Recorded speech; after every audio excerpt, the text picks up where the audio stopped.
So we were talking about sequences of functions, and we're looking at pointwise convergence and uniform convergence. Last time we looked at pointwise convergence. So you had this sequence of functions all defined on the same domain D. So you've got functions f1, f2, and f3 all defined on D, and you want to know what's the behavior as n gets large. Do these functions approach some other function in the limit?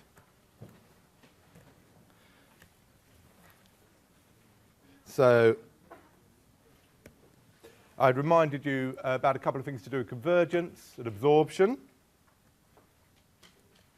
And then we'd looked at the definition of pointwise convergence, which was simply that if you look at each point one at a time, take any particular point in D, and you look at what happens as n gets large, so you fix x and let n vary, then you get a sequence fn of x varying as n tends to infinity. Does it tend to something?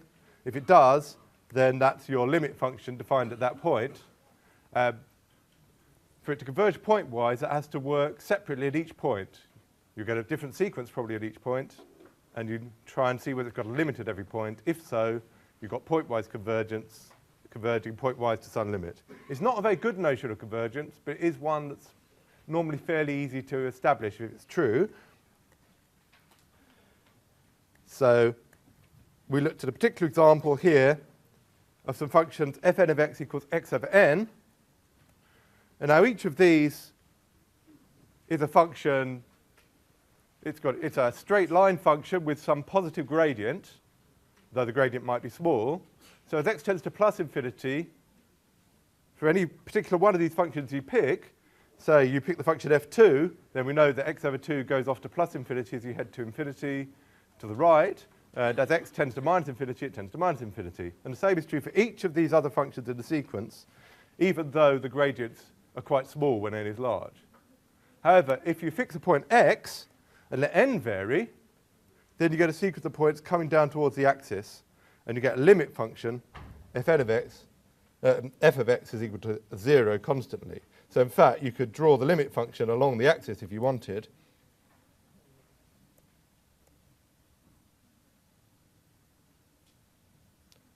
Actually, let me choose a different colour.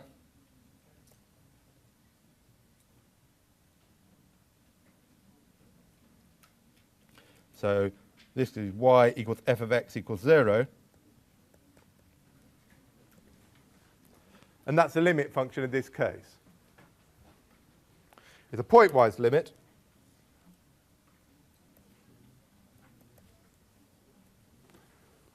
And as we'll see in a bit, it's not a uniform limit.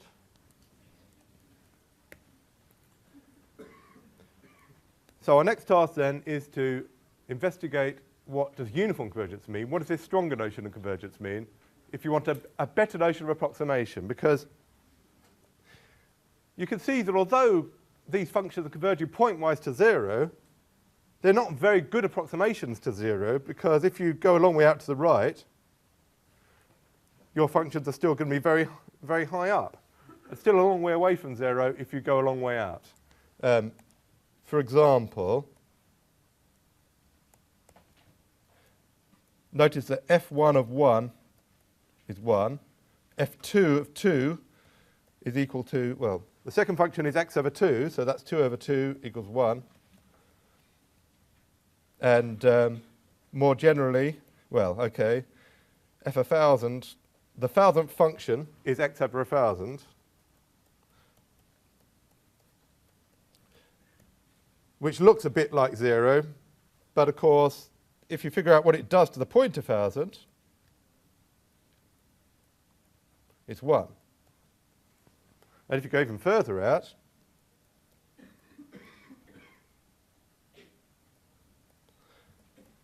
if you apply it to 1,000,000, you get 1,000. And so on. So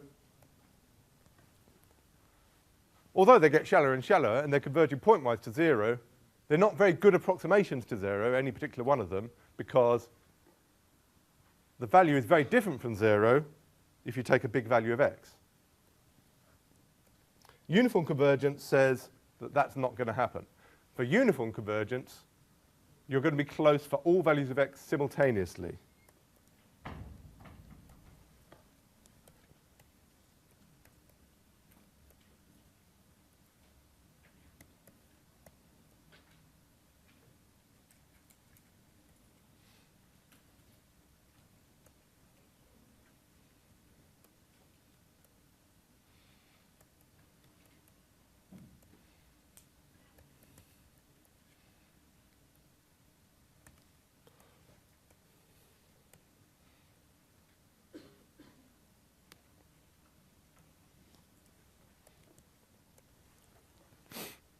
None of these functions achieve that. Uniform convergence is a stronger kind of convergence. So let's have a look at what we have to do. First of all, we're going to define closed function balls. This is very like the notion of closed ball in Euclidean space, but it's going to be a set of functions instead. And the nice thing is that we will be able to sketch it.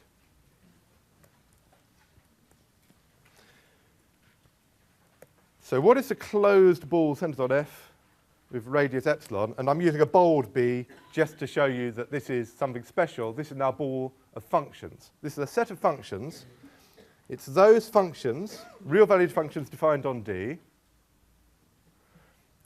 which are close to F everywhere. So what's going on? Well, the epsilon tells you how close it's got to be.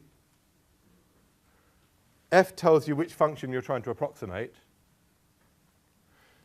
And to say that G is close to F everywhere just says that mod G of x minus f of x has to be less than or equal to epsilon for all x in D. Which is another way of saying that is that G of x should be in the closed interval f of x minus epsilon, f of x plus epsilon. It's got to be between f of x minus epsilon and f of x plus epsilon. But that has to be valid for all x in the domain.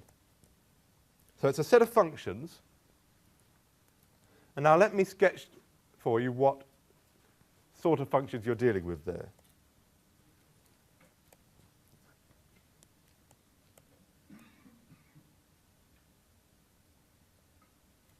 Let's assume that we're dealing with a function from R to R. So suppose D equals R for this diagram. Then you might get a picture something like this. So let me draw a possible function y equals f of x.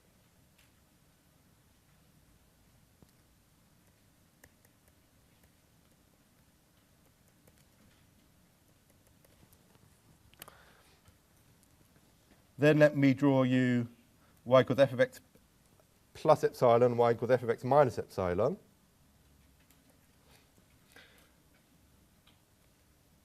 So I have to go up and down epsilon.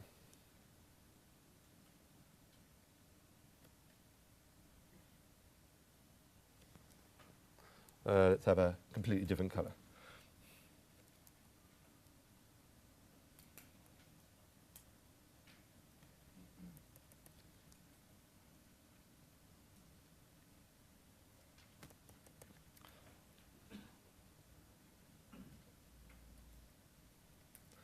So I'm attempting to go parallel. So this is y equals f of x minus epsilon. And this is y equals f of x plus epsilon.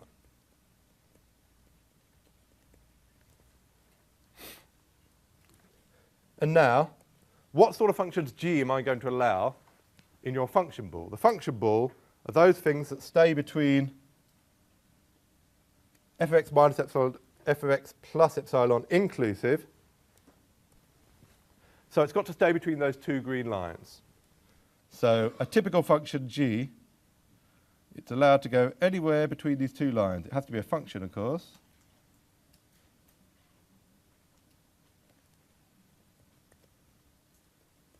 So this is y equals g of x in red.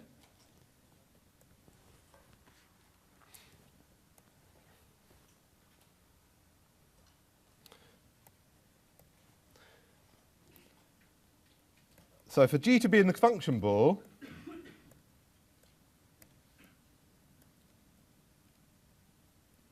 centered on the function f, remember that's a set of functions.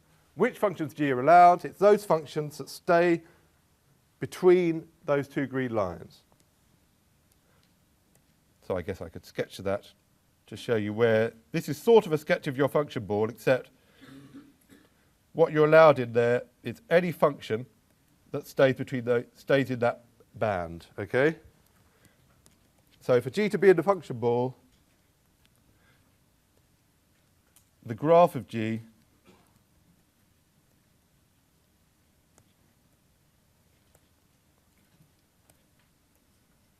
must stay inside this curvy, this what I'll call the curvy strip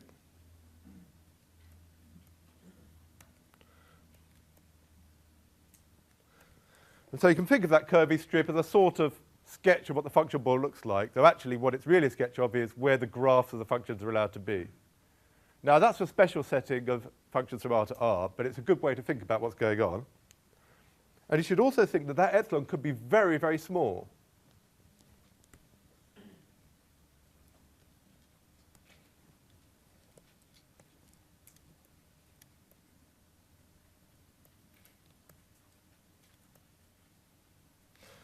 For example, it could be 10 to the minus 100. I think 10 to the minus 100 is very small.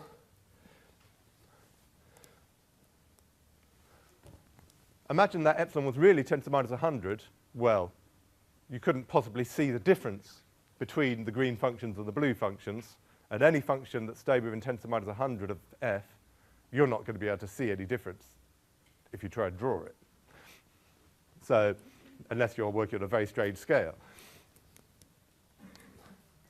So this is why this is a very good, very strong notion of approximation. Staying within epsilon everywhere, so staying within 10 to the minus 100 everywhere, means that you've really approximated the function very well everywhere at the same time.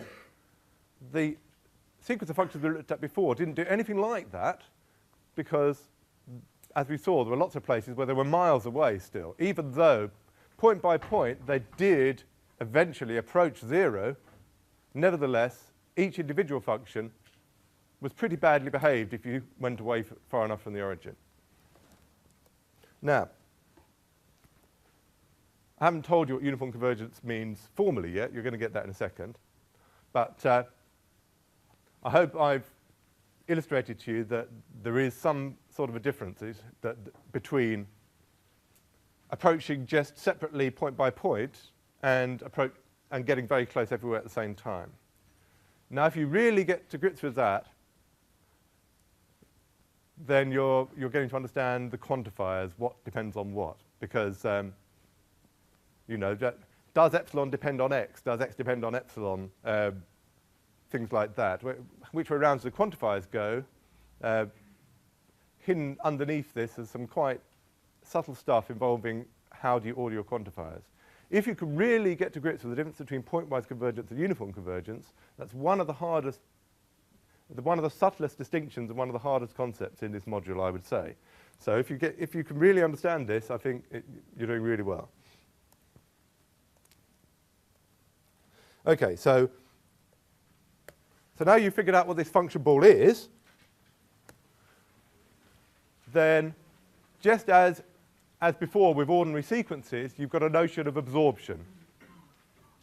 What does it mean to say that a function ball absorbs a sequence of functions?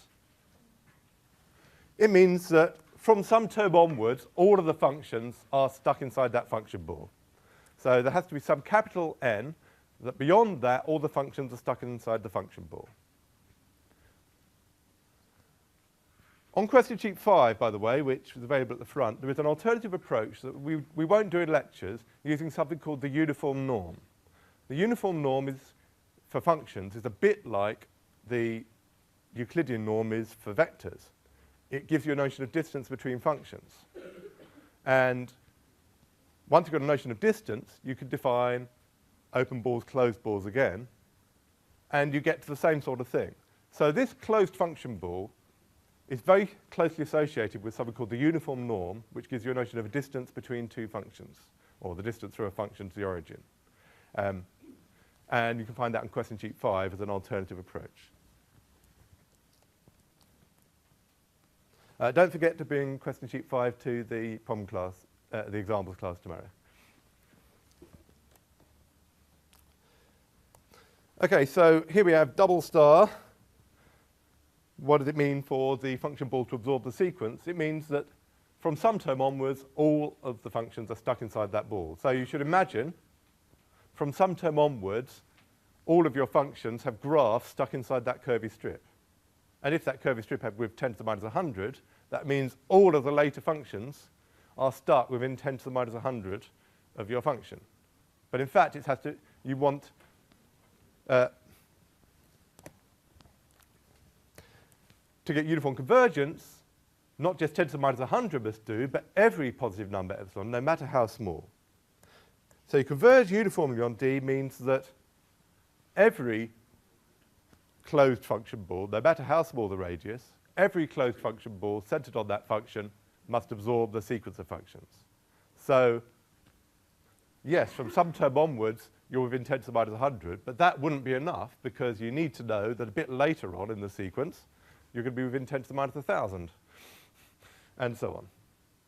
Whatever small positive number epsilon you choose, from some term onwards, the functions must be close to the limit function at all points simultaneously, which is what that curvy strip is showing you. It's no good being close at one point and then going further to get closer to another point. That's not good enough. Here's the full definition of uniform convergence without using my notion of absorption. Because absorption, remember, is a non-standard term. So if you look in the books, you'll find something like this. For all epsilon greater than 0, there's some big positive natural number n, so that from that term onwards, all the functions are close to the function f.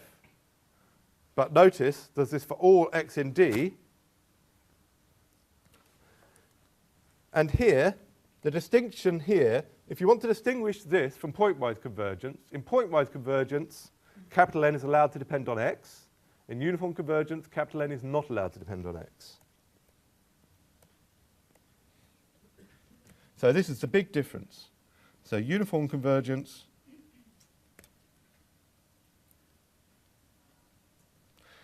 N depends on epsilon, but not on x.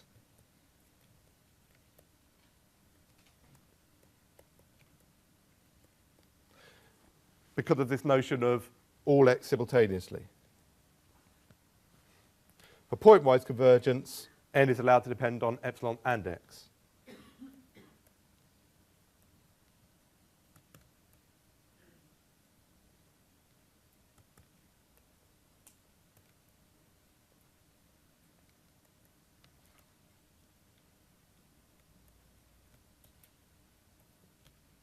Epsilon and x.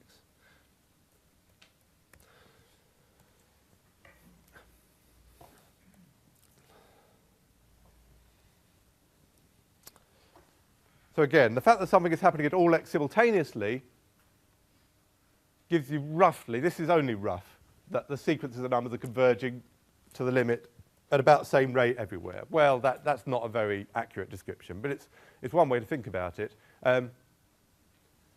For pointwise convergence, you may well have to go much further along the sequence at some points than you have to go along the sequence at others. But for uniform convergence, that doesn't happen. We're going to look at a lot of examples now to distinguish these.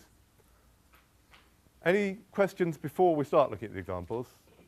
You may well have some questions afterwards.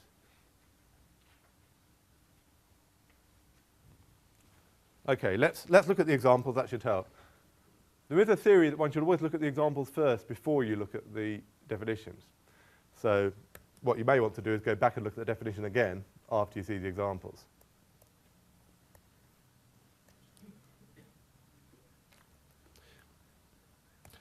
Oh, here's a, I've said uniform convergence is better than pointwise convergence. You can establish that for yourself rather easily from what I've pointed out above.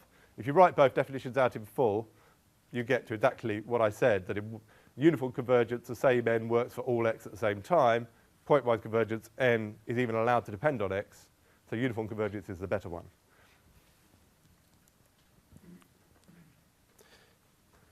But pointwise convergence doesn't imply uniform convergence. And one of the examples we've already seen is the functions x over n we looked at before. So here's an exercise for you.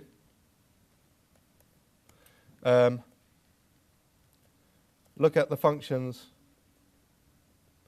fn of x, fn from r to r, where fn of x was equal to x over n. And you should be able to convince yourself, especially after we've done a few more examples,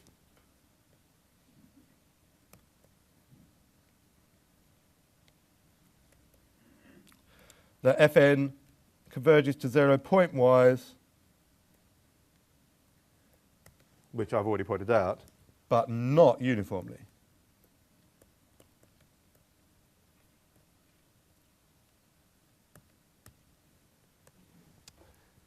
I'll just say aloud one way to see that, which is going to be similar to the examples we're looking at in a moment.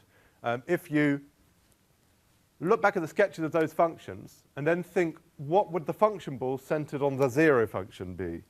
That's the 0 function there. So that's a function that's constantly 0.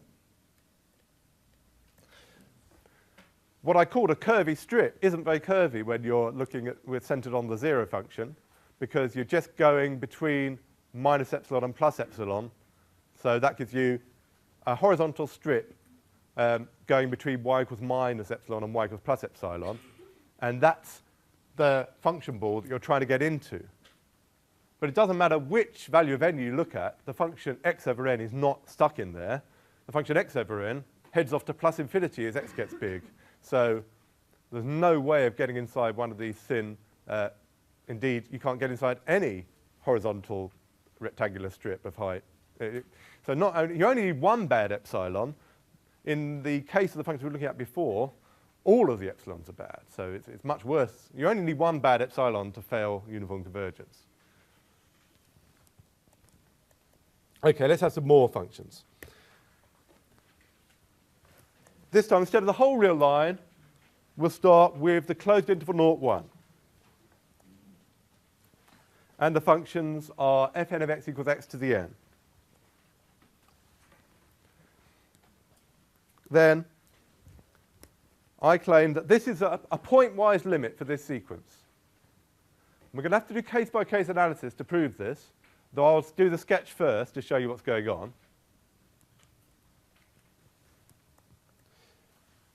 But the idea is that, well, fn of x is x to the n. So if you fix a particular x, you have to look at the sequence fn of x, fix x, and let n vary and see what happens in the limit. Well, we'll do case-by-case analysis on it, but I'm going to first of all sketch the sequence of functions and show you what they do. So remember, of course, we've now got a sequence of functions. f1 of x equals x, f2 of x equals x squared, f3 of x equals x cubed, and so on. And we can sketch all of those. And we can then get some idea of what's going on. And we're only working on the closed interval 0, 1.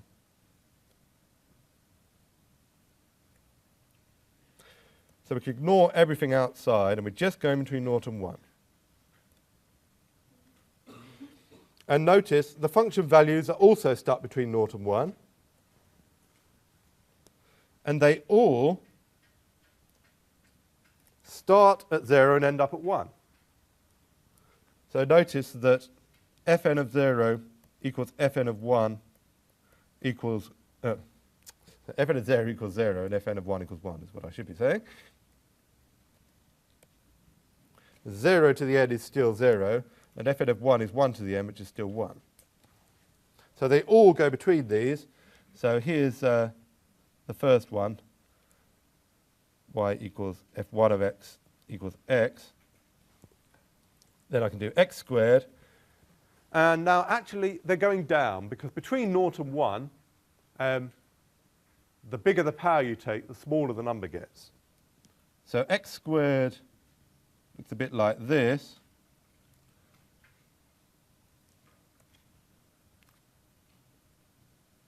Here's x cubed.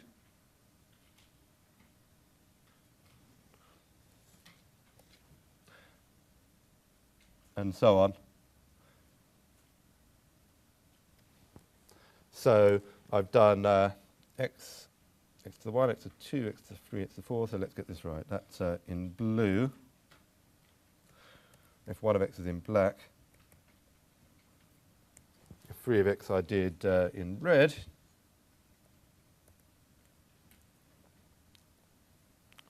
bit hard to label them all. I could stick arrows in if I wanted here.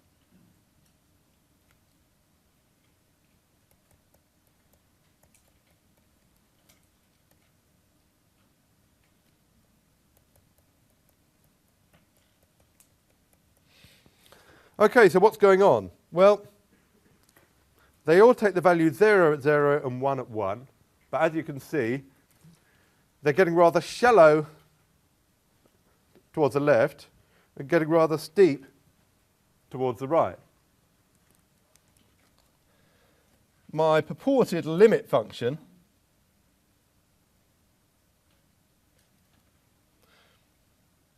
goes along the x-axis for a while, but it doesn't go for the origin, it jumps up at the end. So here's the limit function.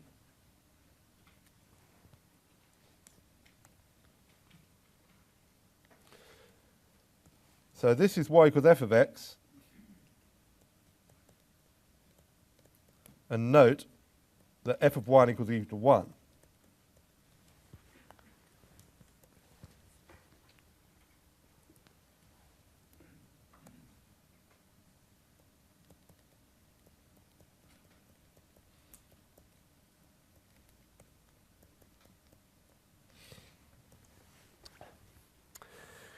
So I claim that's your limit function.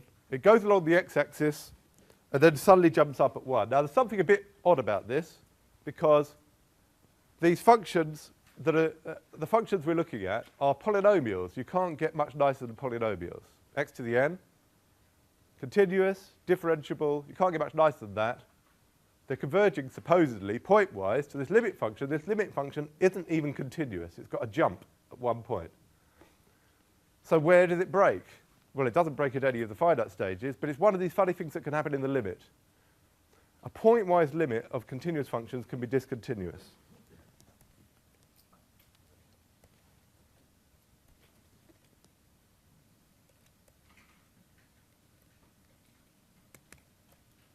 We haven't proved much yet, but this is a warning. A point-wise limit of continuous functions can be discontinuous.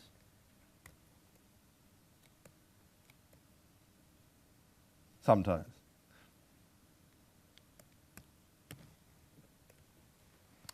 Well, turns out that doesn't happen for uniform convergence. A uniform limit of continuous functions has to be continuous. So uniform convergence is better.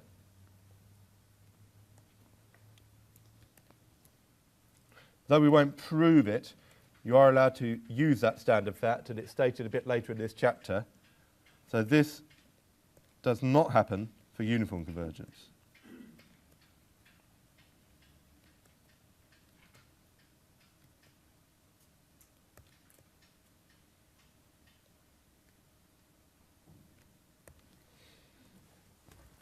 Okay, now let me prove to you that the point-wise limit is 0.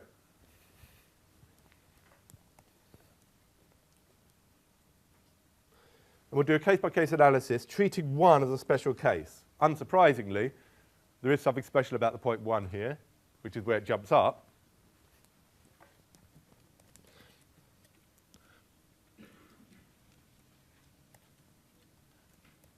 So we'll check the point-wise limit.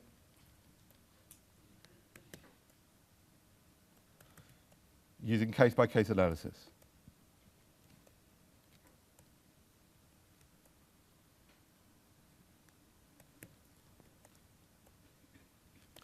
Case 1 then.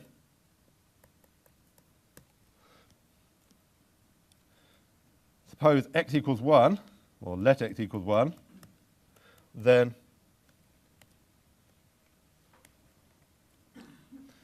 f1 of x equals f2 of x equals, and so on, equals fn of x. They're all equal to 1. Because 1 to the n is 1. So fn of x equals 1 tends to 1 as n tends to infinity.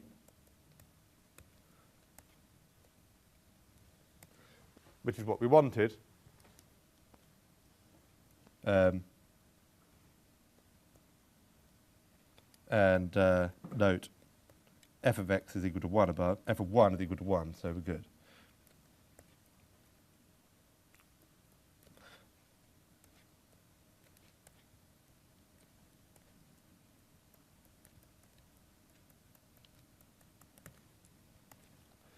Okay, now we look at case 2.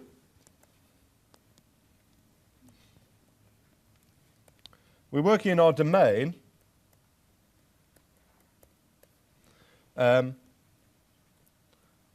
Otherwise, consider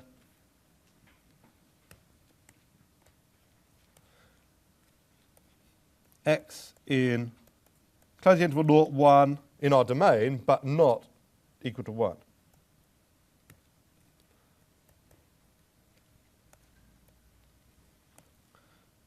Then mod x is less than 1, because x is not 1. And now it's standard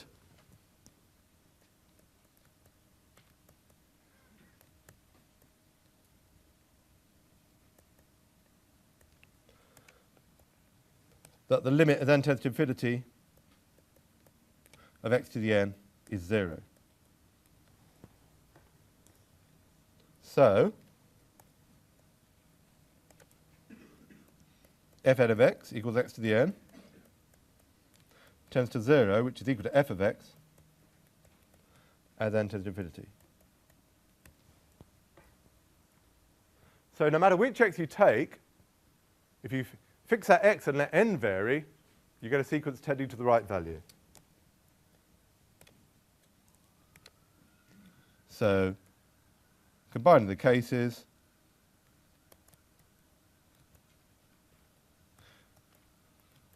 for all x in the closed interval,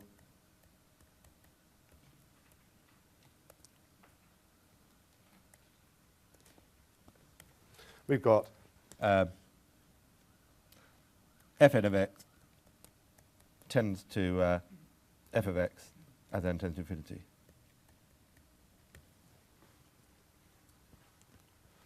It's a separate thing to look at for each x separately. You have a separate sequence to look at.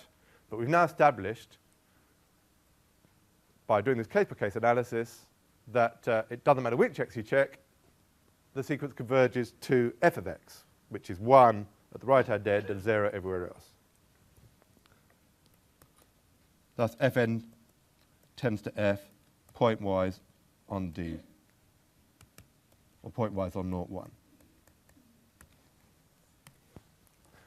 So why is it not uniform? Well, one reason is this standard fact that I've let you quote, that a uniform limit of continuous functions can't be discontinuous.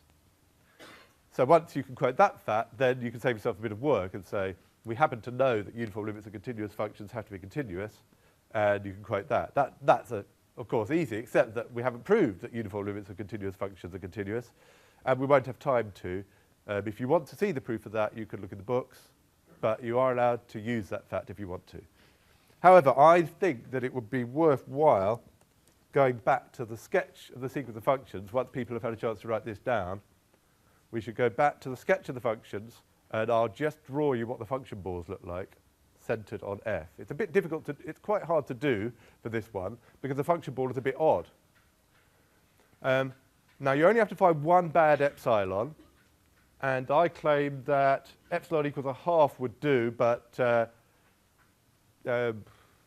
I'd rather go for, in fact, any epsilon less than 1 would do, I think. Yes, any epsilon less than 1 would do, but it's a lot easier to see what's going on if you take a smaller epsilon, like epsilon equals 1/4. Because if you take epsilon equals 1/4, when we go back and draw what would be the curvy strip has a jump in it. The curvy strip, which has to go between the limit function minus epsilon and the limit function plus epsilon, goes along round the axis for a while. So let's go back, and I'll draw you this curvy strip. Let's go for 1/4. So I'll just go down here, a little bit further down. Hold on, let's make that black.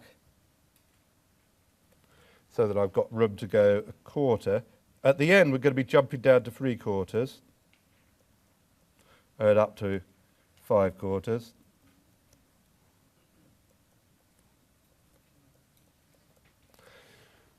And now I'm going to show you what the curvy strip centred on y equals f of x look like. Well, it goes along at height 1/4 and minus 1/4.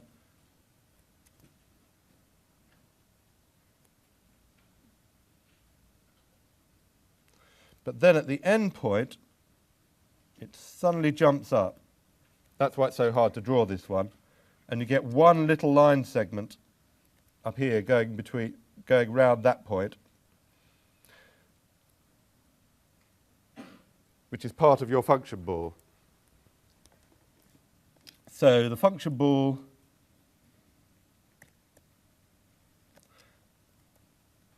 be 1/4 of f is in grey.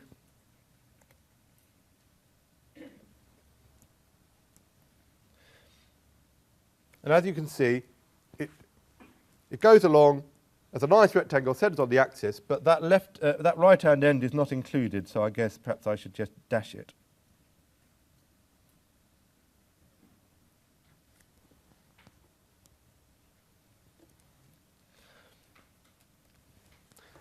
Now this diagram is getting a bit messy, a bit harder to see, but as I hope you can see, it's most of this rectangle, but with the right-hand line segment suddenly shifted up by 1 unit.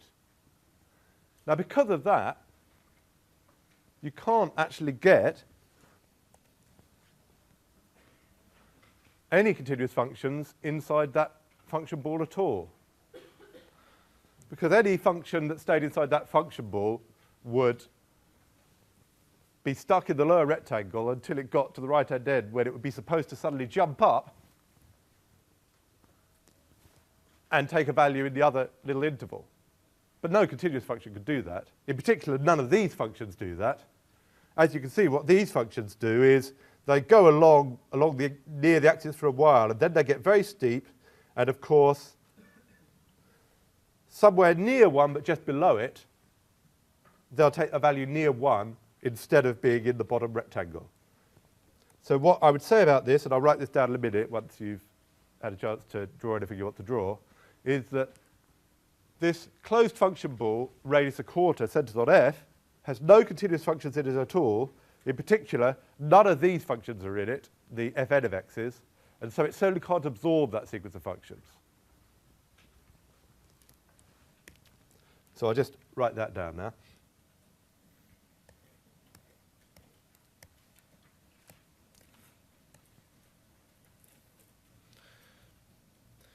So to show uniform convergence fails,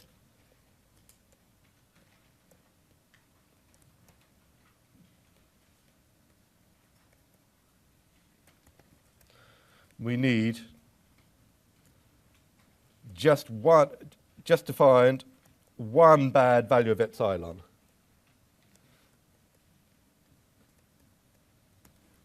For example,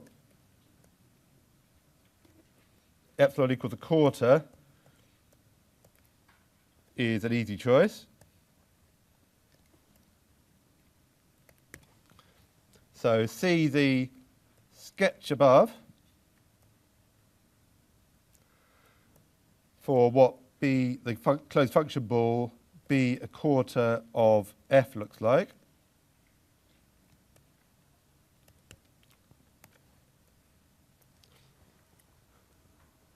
That function ball has no continuous functions in it.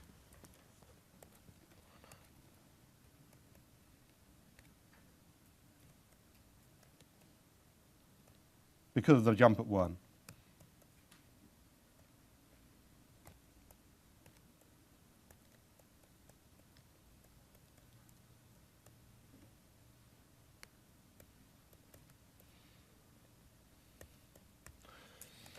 But in particular,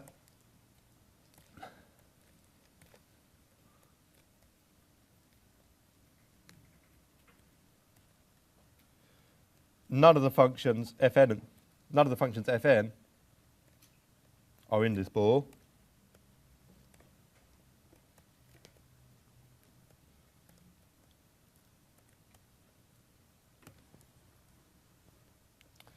So that ball doesn't absorb the sequence of functions we're dealing with.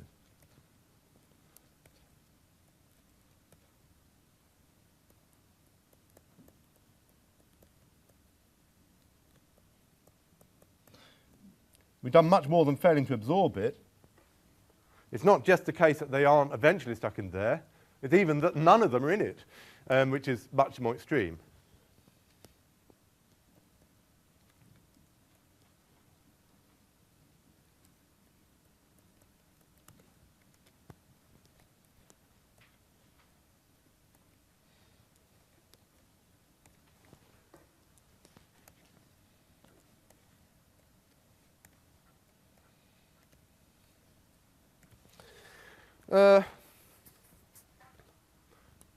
And as I say, for it to converge uniformly, it's supposed to be that every closed function ball absorbs the sequence.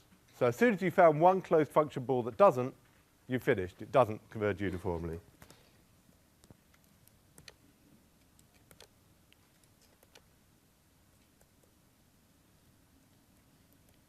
So Fn does not converge uniformly to F.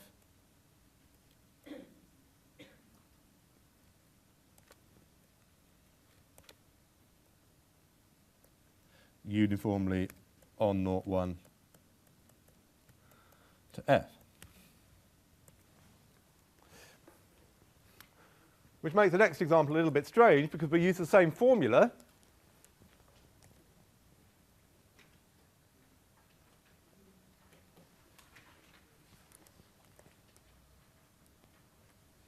We use the same formula, but this time we claim it does converge uniformly to the function 0. Why is that? Because we're working on a different interval. We stay away from the bad value x equals 1. We just stay between 0 and a half. And although we won't have time to finish this off today, let me give you some estimates that we'll be working with later. If 0 is less than or equal to x less than or equal to half, that implies that 0 is less than or equal to x to the n is less than or equal to 1 over 2 to the n.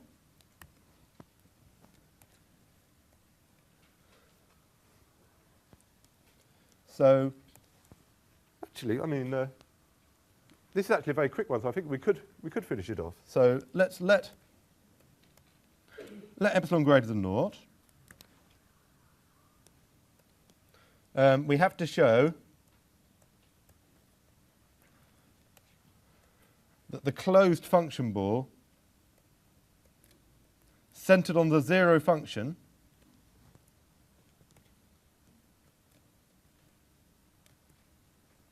that's the same as F. That's supposed to absorb the sequence. Well, all you do is you choose n, a natural number, large enough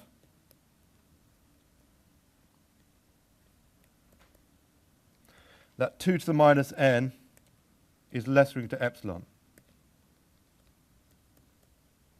Then, for all n greater or equal to n, and all x in the range 0 to half,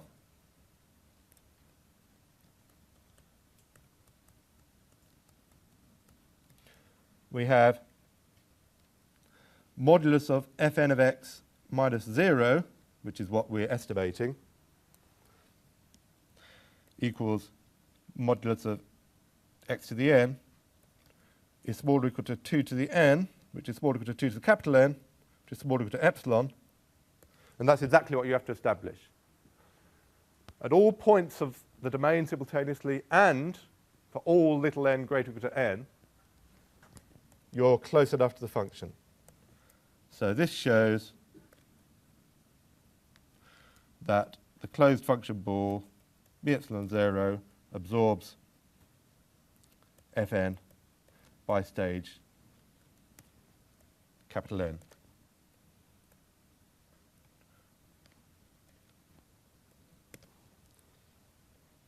As required. And remember, uniform convergence implies pointwise convergence, so of course it converges pointwise as well. We'll stop there for today.